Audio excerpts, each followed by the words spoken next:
capítulo de número 15.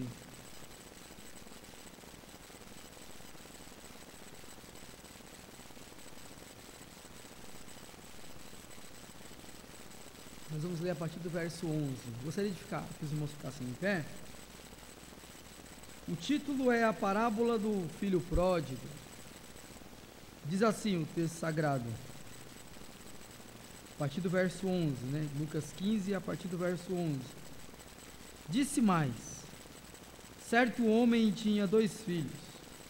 O mais moço disse ao pai: pai, dá-me a parte dos bens que me cabe por herança. Então o pai repartiu os seus bens entre eles.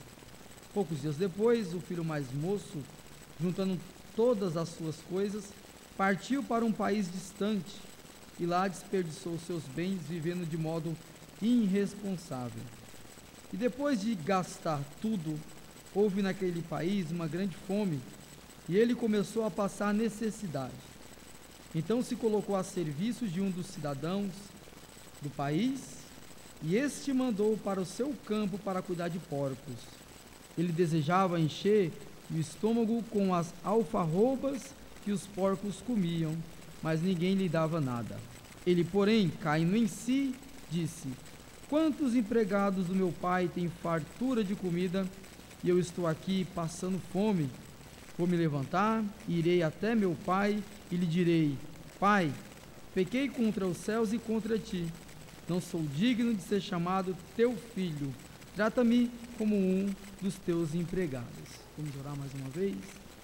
Deus, Senhor, a sua palavra está diante de nós. Dá-nos coração para ouvir o que o Senhor tem a nos dizer essa manhã. Faça com que o nosso coração e a nossa mente esteja preso e cativo à tua palavra, para ser alcançado por ela, transformado por ela, para a tua glória. É que nós te pedimos, em nome do Senhor Jesus. Amém. Os irmãos podem assentar. E aí o verso 20 vai continuar assim, ó. Levantando-se, foi para o seu pai. Estando ele ainda longe, o seu pai o viu, encheu-se de compaixão e, correndo, lançou-se ao seu pescoço e o beijou. E o filho lhe disse: pai, eu pequei contra os céus e contra ti, não sou digno de ser chamado teu filho. Mas o pai disse aos servos: trazei depressa a melhor roupa e vestiu, pondo-lhe o melhor anel no dedo e sandálias nos pés. Trazei também o melhor bezerro e matai-o, comamos e alegramos, porque esse meu filho estava morto e reviveu, havia se perdido e foi achado. E começaram a se alegrar. Aí entra em cena a segunda parte dessa parábola. O filho mais velho estava no campo, e quando voltava, aproximando-se da casa, ouviu a música e a dança, e chamando os servos, perguntou-lhe o que era aquilo. Este lhe respondeu: teu irmão voltou, e teu pai matou o melhor bezerro, pois o recebeu são e salvo. Mas ele se indignou e não quis entrar. Então o pai saiu e insistiu com ele. Ele, porém, respondeu ao pai: há tantos anos te sirvo e nunca desobedeci uma ordem tua. Mas assim, mesmo assim, nunca me deste um cabrito para me alegrar com os meus amigos. Chegando, porém, esse teu filho, já não é mais o irmão dele, é esse teu filho, que lhe desperdiçou os teus bens com as prostitutas, matastes para ele o melhor bezerro. Mas o pai lhe disse, o pai tenta conciliar a briga interna entre os irmãos: filho, tu sempre estás comigo, e tudo o que é meu é teu, mas era justo festejar e nos alegrarmos, pois esse teu irmão estava morto e reviveu, havia se perdido e foi achado. Nós estamos diante aqui de uma parábola. As parábolas sempre demonstraram uma característica, uma particularidade singular nos ensinos de Jesus. Jesus, ao longo do seu ministério terreno, ele contou entre 50 a 60 parábolas, como essas aqui, que são pequenas histórias.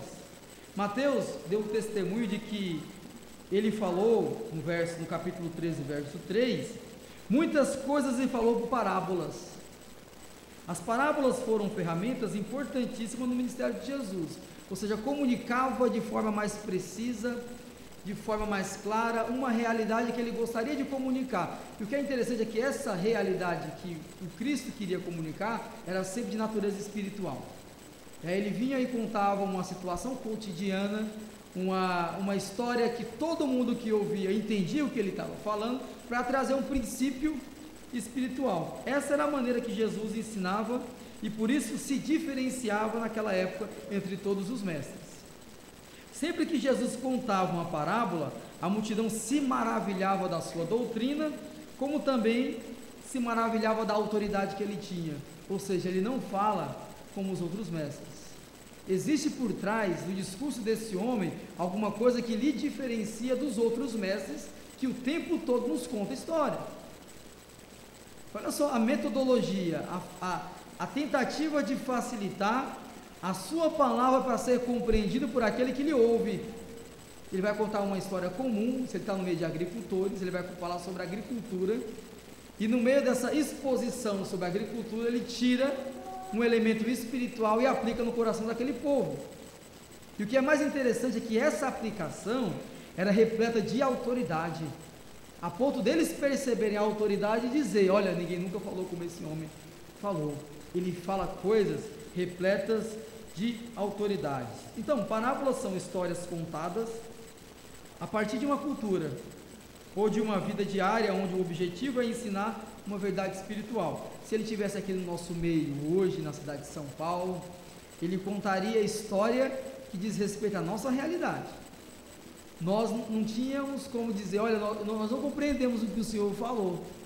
Ele começaria falando assim: ó, certo homem andando pelo trânsito de São Paulo. Aí eu já percebi o que ele queria dizer, porque isso faz parte da nossa vida diária. Então ele resgata aquilo que nos é comum, transforma aquilo em uma história e aplica uma verdade espiritual, repleta de quê? De autoridade. Falava como ninguém falava.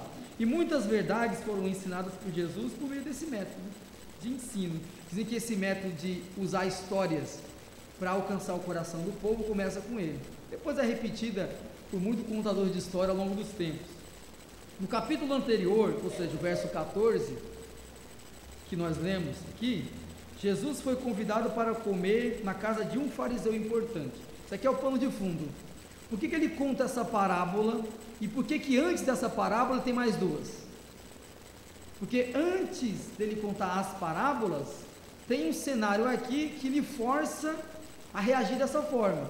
Ele é convidado para comer na casa de um fariseu importante. Esse é o detalhe que não pode fugir da nossa mente. Porque o que ele vai contar depois disso são 3 defesas que ele faz de si mesmo. Alguns vão dizer que o título Parábola do Filho Pródigo não está adequado, porque o certo seria a história de um pai que tem 2 filhos. Porque a narrativa inteira dessa parábola é a pessoa do pai se defendendo perante 2 tipos de irmãos. Ou seja, aqueles que estão no templo e aqueles que estão fora do templo. Aqueles que estão no templo criticam aqueles que estão fora do templo como não merecedores de estar junto do seu pai. Então, em resposta a essa crítica aqui, que ele comia com os fariseus importantes, ele conta 3 defesas da sua própria pessoa. Jesus aproveita a oportunidade e faz um discurso sobre o preço do discipulado. Vamos dar uma olhadinha no verso 14, bem rápido aqui, verso 24, 25 e 26. Diz assim: uma grande multidão o acompanhava, e ele, voltando-se em direção a ela, disse: se alguém vier após mim, se alguém vier a mim e amar o pai e a mãe e a mulher e os filhos e os irmãos e as irmãs e até a própria vida mais do que a mim, não é digno de mim. Ou seja, ele traz um discurso duro sobre o discipulado e a responsabilidade daquele que quer seguir. E o que é interessante de tudo isso é que ele não obriga ninguém a segui-lo, mas ele traz uma exigência àquele que optar por livre vontade de querer seguir.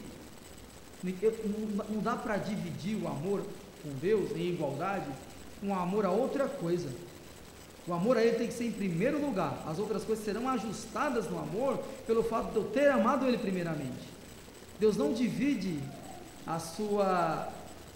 o nosso coração com ninguém, nesse sentido de ter prioridade. A prioridade é Deus, Ele mostra isso com esse discurso. No capítulo 15, Lucas escreveu dizendo que todos os publicanos e pecadores estavam reunidos para ouvir o que Jesus dizia. Mas um determinado grupo de pessoas, que eram os religiosos de plantão, sentiu-se incomodados com a atitude de Jesus. E aqui ele começa a responder esse incômodo. No capítulo, por exemplo, capítulo 15, o verso 2 vai dizer assim, ó: mas os fariseus e os escribas o criticavam, dizendo: este recebe pecadores e come com eles. Essa crítica que os publicanos e os mestres das leis fazem a Jesus, lhe força a responder à altura, contando 3 histórias. Mais do que se sentirem incomodados, eles começaram a criticar Jesus, porque ele comia com pecadores e ele conversava com esse tipo de gente. E essas 3 parábolas que Jesus contou, como fruto dessa desaprovação dos fariseus e dos mestres da lei, eles estavam criticando, ou porque criticaram a amizade e a intimidade que ele tinha.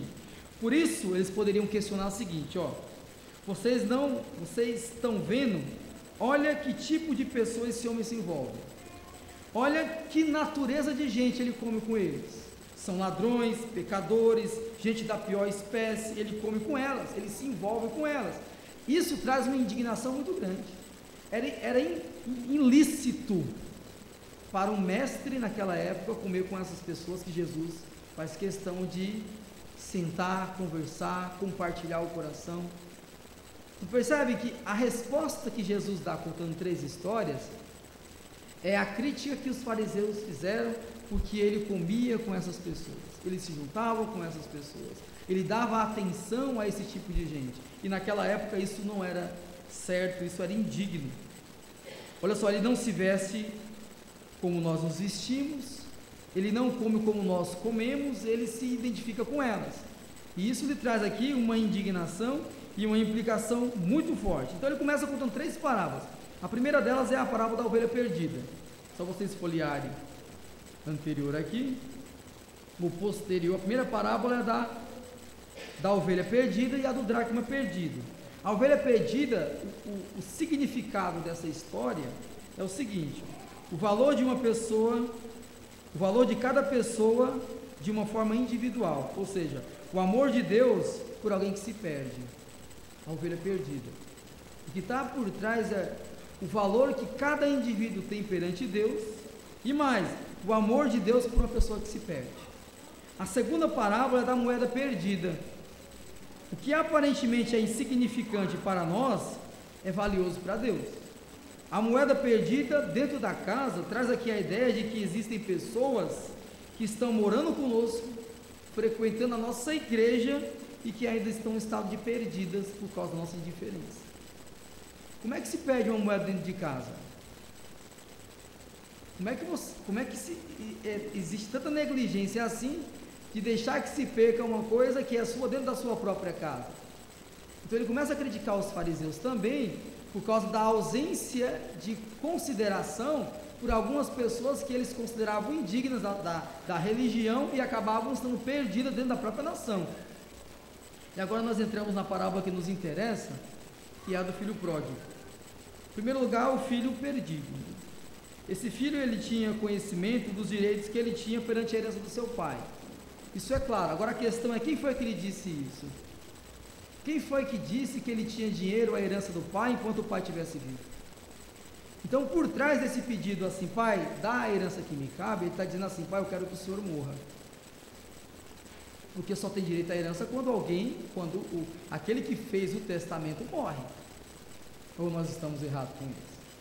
Então, o que está por trás desse pedido, pai, eu quero a herança que me cabe, é, pai, eu quero que o senhor morra. Isso não faz sentido para mim. Ele não se importou com a pessoa do pai, mas sim com os bens que o pai possuía.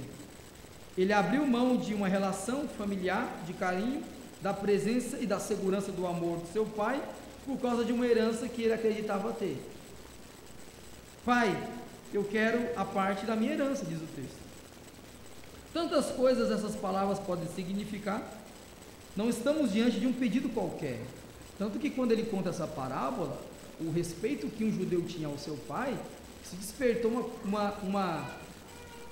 um espanto tão grande nos fariseus. Mas como é que pode alguém pedir a herança com o pai vivo? Ainda mais naquela civilização patriarcal, onde a figura do pai tinha uma importância central, chega aqui um garoto com um pai vivo pedindo a herança que lhe cabe, pedindo que o pai morra na frente de todo mundo. Nós nem imaginamos o que essas palavras poderiam significar ao coração daquele pai que pediu. Aqui ele pediu. A gente sempre olha para o lado do filho como sendo rebelde, mas a gente não olha para o lado do pai. Como é que estaria o coração daquele pai diante do pedido daquele filho? O filho irresponsável que tem olhos somente para o seu próprio umbigo, para os seus próprios prazeres, em busca de suas próprias necessidades. Que não sabe de nada sobre a realidade da vida, que pisa nas pessoas que o ama e que é insensível ao sentimento da pessoa que mais lhe quer bem, que é o seu pai, que não se importa com nada a não ser unicamente com o seu próprio direito. Em seguida, ao pedir a herança do pai, ou seja, pedir que seu pai morra, ele pede uma coisa também que é indigno, a independência naquela fase de idade. Não muitos dias depois, vai dizer o verso seguinte, o filho mais moço reuniu tudo o que tinha e foi para uma terra distante. Ele primeiramente pede que o pai morra, o pai não morre, mas divide a herança. Em segundo lugar, ele não se satisfaz vivendo no mesmo teto com o seu pai. O que ele faz? Junta todas as suas coisas e vai para uma terra distante. O verso 13 vai dizer isso. Para esse filho não bastava somente ter bens ou os bens do seu pai. Ele queria a independência dele, ele queria ficar livre dele. Ele não queria estar em o mesmo ambiente da presença do seu pai, porque a presença do seu pai, ela lhe incomodava. O que ele queria, mais do que tudo, era a liberdade. Uma coisa que não existe para nenhum ser humano. Até porque se Deus falasse assim, olha pessoal, a partir de agora, vamos acabar com a brincadeira, todo mundo me devolve o que é meu, que é o fôlego de vida, e vamos ao julgamento. Nenhum de nós pode dizer assim, não, peraí Senhor, ainda não, está muito cedo. Eu preciso casar ainda. Eu preciso ter o meu carro. Eu preciso constituir minha família. Eu preciso fazer um monte de coisa. Eu não tenho a liberdade de dizer, eu não quero ir, Senhor. Se Deus falar, vamos, porque a história acabou. Se Deus falar assim, dá um basta, porque a maldade de vocês já chegaram às minhas narinas, não tem mais como você dizer, eu não quero ir. Nós não temos a liberdade para fazer isso. Só que esse filho acreditava ter. Ou seja, fugir para bem distante dos olhos do seu pai, da proteção do seu pai. Para ele não bastava somente os bens, ele também queria a liberdade, entre aspas, ele queria a independência, ele queria estar bem distante do seu pai. A região distante é identificada, por exemplo, por Santo Agostinho, como o esquecimento de Deus. Se você fosse ilustrar ou transformar essa ideia de uma cidade distante, era o distanciamento de Deus, é o esquecimento de Deus. Paulo vai dizer que é a separação da vida com Deus, como disse o apóstolo Paulo. O jovem insatisfeito, que a única coisa que queria era encher o seu estômago com o lixo do mundo e viver para os seus desejos carnais e mundanos. Ou seja, olha como era incômodo você estar vivendo uma vida completamente sem Deus, com a consciência de que Deus está ali assistindo. É por isso que vão dizer que caráter é aquilo que nós somos quando ninguém está vendo, não é isso? É aquilo que eu sou quando ninguém está vendo, quando não tem luzes para que eu represente algum papel. Eu não preciso ficar imitando, eu não preciso usar máscaras quando eu estou sozinho. Eu sou aquilo de forma essencial e 100%. É ali que Deus nos olha. É ali que Deus foca a atenção dele sobre nós. Não tem como fugir do olhar de Deus. E no momento que Ele mais nos prova a nossa seriedade em relação a Ele, é quando ninguém está nos olhando. Então, caráter é aquilo que nós somos quando ninguém está vendo. Esse moço aqui acreditava que ele podia ter uma vida desregrada, distante do seu pai, mas mal ele sabia que os olhos do seu pai estavam em todos os lugares. Um jovem insatisfeito que a única coisa que ele queria era encher o seu estômago, como vai dizer as bolotas de porcos, com todo o lixo do mundo, porque o seu pai não estava perto. Parece que a presença do pai, ela inibe algumas ações do filho, isso é verdade, né? Eu lembro quando eu era pequeno, quer dizer, quando eu tinha a idade menor, porque pequeno ainda eu sou, algumas coisas eu não fazia na presença da minha mãe. A presença dela inibia algumas ações minhas. Ela não falava assim, não é para fazer isso, eu não quero que você faça isso, mas a presença dela, e no meu subconsciente dizia, ela não vai gostar daquilo que eu quero fazer, então eu não posso fazer. A presença do pai, ela bloqueia algumas ações do seu filho. Sabendo disso, o filho pródigo diz, eu quero ir para distante dele, eu não quero ficar perto dele, porque distante dele eu posso fazer tudo aquilo que o meu coração deseja. Então ele pegou os seus bens, gastou com meretriz, como vai dizer lá o irmão mais velho, gasta tudo com coisas que são insignificantes, passa a ter uma vida completamente sem nada, e aí o texto vai dizer que ele se alimentava com bolotas de podre. Ele perde tudo. O fim desse jovem já era certo, ou seja, o fim de um filho que desconsidera o pai daquela forma, qual que é? Se um dos mandamentos é honre teu pai e tua mãe para que vá bem nos dias, o que se espera de um filho que pede que o pai morra? O que se espera de um filho que, para viver tudo aquilo que o seu coração quer viver, prefere ficar distante dos olhos do seu pai? O que se espera de uma pessoa assim? Que ele perca tudo. É sempre assim que acaba a vida de pessoas que procuram a liberdade sem Deus.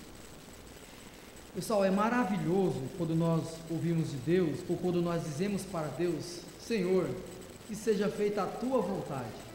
A oração é essa, não é? Pai, que seja feita a tua vontade. Isso é muito maravilhoso. Agora é extremamente danoso, pernicioso, é extremamente horrível quando Deus diz para nós, Éder, que seja feita a tua vontade. No dia que eu ouvi Deus falando isso para mim, a minha história acabou. Quando Deus lavar suas mãos e dizer, ó, faz o que você quiser da sua vida.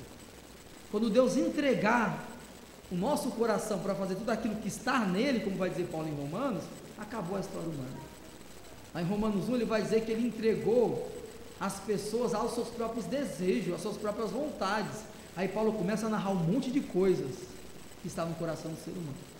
Desde o parricídio ao matricídio, até a homossexualidade, tudo aquilo que é pior na sociedade está no coração dos seres humanos e vai aparecer quando Deus entrega a sua própria liberdade. Então é maravilhoso a gente dizer para Deus, Senhor, que seja feita a tua vontade, mas começa o nosso fracasso e declínio quando Deus diz para nós, olha, que seja feita a tua vontade a partir de agora. Se é o que você quer tanto, então agora você está livre para poder fazer. Você não quer ir para uma terra distante? Você não quer ter uma vida sem Deus? Você não quer que Deus observe aquilo que você faz e acabe lhe trazendo um certo respeito e não fazer algumas coisas? Então você está livre para fazer o que você quiser. Tudo que vocês possam imaginar, esse jovem perdeu. Tudo. Não foi só dinheiro, não. A dignidade, aquilo que tem de mais caro no homem, ele perdeu. Amigos que batiam em suas costas, porque ele tinha muito dinheiro, lhe abandonou na hora que ele mais precisava. Perdeu o respeito das pessoas, porque os seus valores éticos se afundaram na lama juntamente com ele.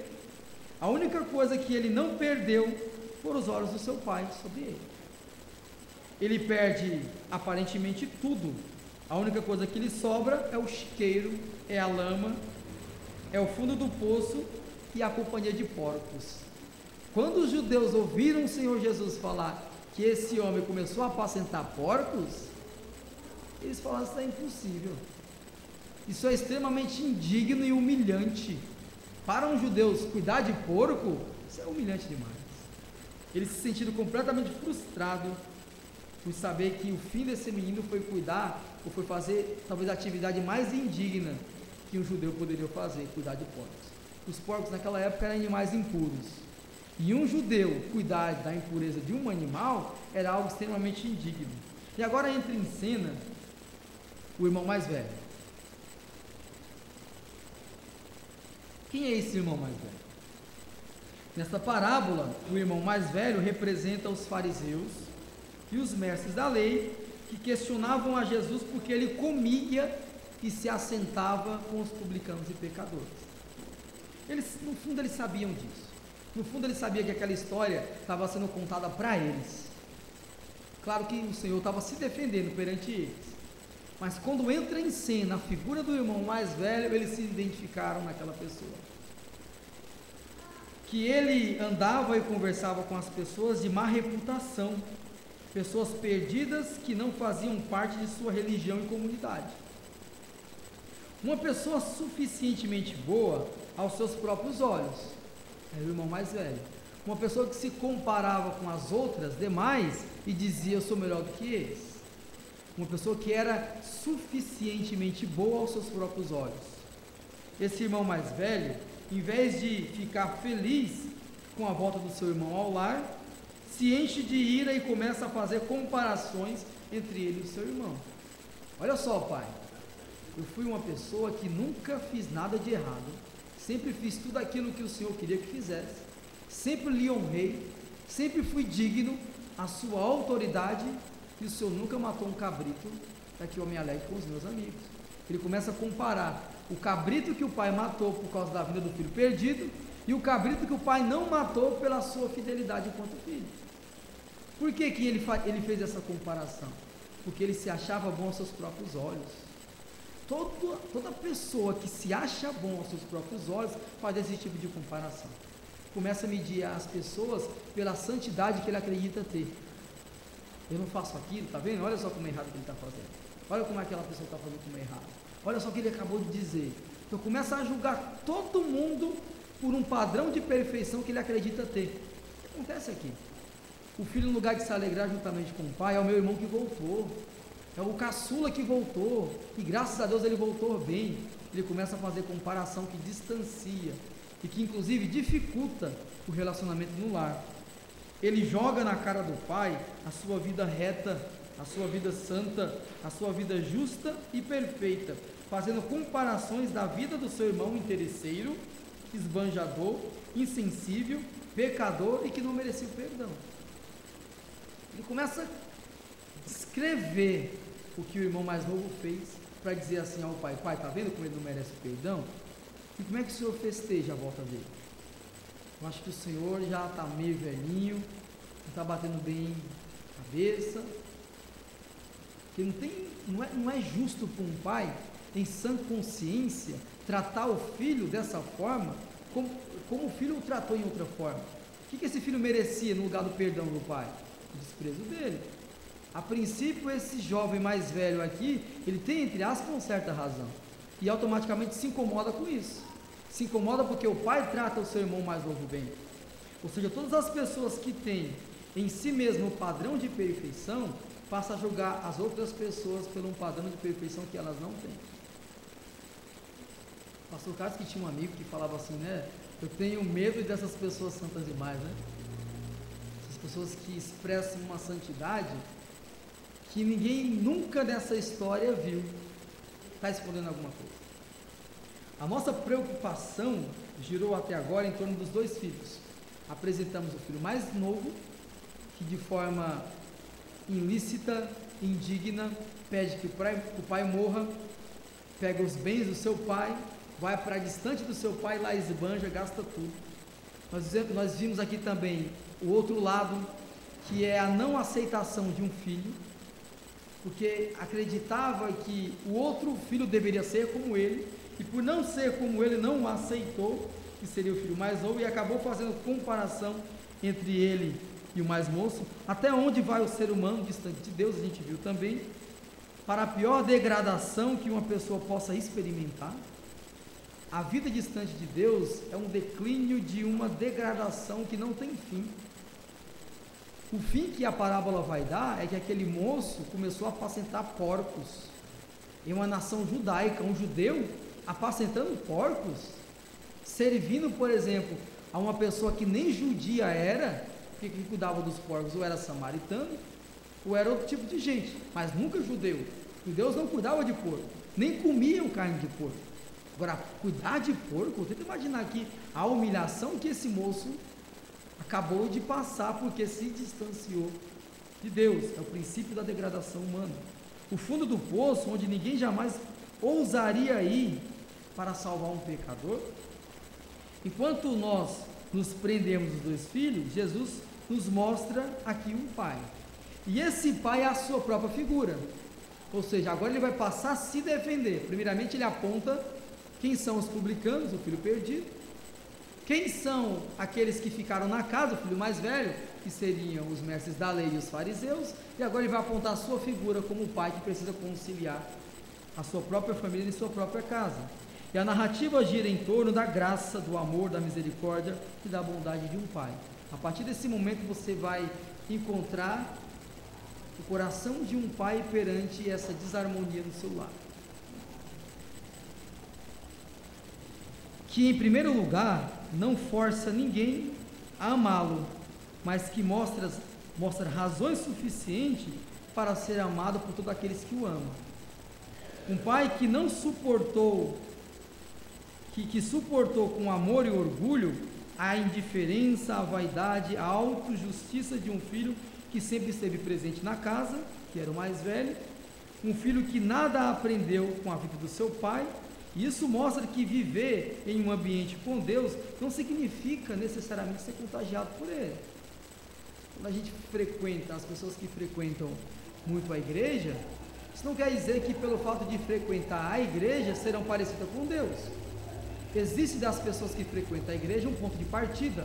Eu quero parecer com Deus, eu quero me assemelhar a Ele, eu preciso buscar isso. Ele está dizendo aqui, olha, por mais que o filho morasse no mesmo teto que o seu pai, ele não tinha nada do seu pai. O filho mais velho não aprendeu nada com o seu pai, do amor do seu pai, do perdão do seu pai, da misericórdia do seu pai, da bondade do seu pai. Tudo isso esse mais velho não aprendeu, mesmo morando em um ambiente onde seu pai estava presente. Quer se parecer com Deus? Busque essa aparência por meio de oração, por meio da leitura da Bíblia, por meio de outras oportunidades que Deus oferece. O fato de estar na igreja não me faz um cristão genuíno. Da mesma forma que estar dentro de um forno não me faz um bolo. Você percebe? O que nos faz ser cristãos é o coração voltado à causa do Cristo e ao Cristo da causa. É o coração aberto para Deus e tudo aquilo que Deus tem a nos oferecer. Essa parábola, além de outras coisas, nos mostra isso daqui. Não é o fato de estar presente no ambiente onde Deus está que necessariamente eu serei contagiado por Deus. Não é o fato de estar num ambiente que o pai está, que o filho vai ter as mesmas qualidades do que o pai. O filho mais velho não aprendeu nada do seu pai. Isso mostra que viver em um ambiente onde Deus está não significa ser contagiado pela vida de Deus, mas que Deus não queira, ou que Deus não queira nos pôr, ou nos propor uma melhor forma de se viver, não é? Olha só, por mais que eu não queira, eu sempre terei aqui a oportunidade, porque Deus me oferece essa oportunidade de acertar a minha vida como Ele quer que eu acerte. Eu estou num ambiente, mas mesmo estando num ambiente, eu posso não querer aceitar o que Deus tem para me oferecer, mas Deus está me oferecendo aqui o tempo todo. Deus é esse Pai, o Cristo é esse Pai, quando um filho vai embora, Ele está sempre de longe a observar cada passo desse seu filho que se foi. Por mais que ele se foi, Deus não o abandonou. Estava com ele, lhe observando, ali avaliando, esperando a primeira reação que ele vai ter depois, que é a reação do arrependimento. E mais do que isso, ele sempre olha, Deus sempre olha na esperança que um dia esse mesmo filho volte para os braços, o lugar onde ele nunca deveria ter saído, que seria os braços do seu pai. Deus é esse Pai que perdoa e nos transforma quando quebramos a cara e escolhemos nosso próprio destino. Deus nunca abandona um filho que vai embora, mas fica sempre na expectativa de que um dia ele volte. E a festa, essa festa que ele deu para o filho mais novo, ele dá para todos. Enquanto houver vida, há esperança de transformação de vida. Se algum irmão foi embora, se desviou, não quis mais nada com Deus, cabe-nos, enquanto igreja, continuar orando para que um dia ele diga a mesma coisa que esse mais novo falou. Eu vou me levantar, eu vou me arrepender, eu vou até a casa do meu pai, porque eu sei como ele trata, inclusive, os seus empregados. Olha como é que ele trata os seus empregados. Será que ele não me trataria um pouquinho melhor do que os seus empregados? Então você vai com a expectativa de que Deus vai me perdoar, mas por aquilo que eu fiz, eu vou ficar em segundo plano. Porque aquilo que eu fiz foi tão grave que nem eu mesmo me perdoo. Não tenho coragem de me perdoar. E aí você vem com um discurso ensaiado, chegando diante de Deus: olha, Senhor, eu vou lhe explicar por que eu fiz aquilo, por que eu me distanciei. E antes da gente terminar o discurso, a gente é sufocado por abraços e beijos, porque o que Deus espera de nós é um passo de arrependimento. Ou seja, enquanto houver vida, sempre tem tempo para poder se arrepender e voltar para os braços do Pai. É o que nos conta essa parábola. Não existe pecado nesse mundo que Deus não perdoa. Não existe pecador nesse mundo arrependido que Deus não aceite de volta em sua casa. Que Deus não abrace, que não coloque um anel, que não coloque roupas novas e que não mate cabrito para se festejar juntamente com Ele. Em Deus nós sempre encontraremos amor a perdoar os nossos pecados, desde que o nosso coração esteja disposto a ser perdoado por isso. Confessar primeiramente com a boca e o reconhecimento do arrependimento de voltar. Porque o que ele faz é isso, né? Ele confessa o pecado, mas ele retorna. E arrependimento é isso. É uma mudança de rumo. E o que Deus faz? Deus lhe perdoa completamente. A primeira parte o pai ouviu com atenção. Ou seja, Pai, eu pequei contra os céus e eu pequei contra ti. A primeira parte ele ouviu com atenção, e sabe por quê? Porque a única coisa que era importante para esse pai era saber se o seu filho estava arrependido. O resto não importava. O coração chorando daquele filho diante do seu pai, disse: Pai, eu pequei contra os céus e contra o Senhor.